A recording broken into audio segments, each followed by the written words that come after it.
мугалим урат дейсиз. Мугалим эмне үчүн урат? Биз нан алып келбейсиң, чай алып келбейсиң деп урбайт да. Билимди билбейсиң деп урат да, туурабы?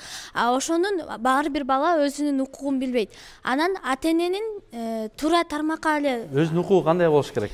Баланын укугу бул мектепке келүү, ата эненин сөзүн угуу, сабак окуу, мугалимдердин берген тапшырмасын аткаруу, мектепте форманы туура кабыл алып, туура мектептин формасын кийип келүү, телефон алып келбей алып келбөө. Анан телефонго келгенде болсо, телефонду биздин мектепте деген уруксат берилген. Анткени деген биз телефонду деген мектептен кийинки маалда, мисалы үчүн 1,5-2, 1,5да сабак бүтөт, 1,5дан кийин колдонобуз.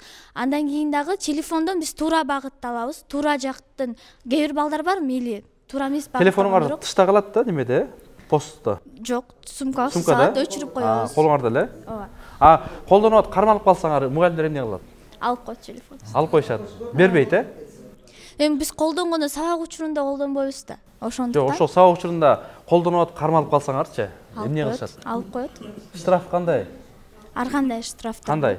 Алып коюп, 5500 сом. Телефон. Эми ал 5500 сомго чейин жетпейт, конечно, бирок алып коюп. Дайым бербейт телефонубузду. Биз сабак окуу жылы бүткүнчө. Ой, сонун экен,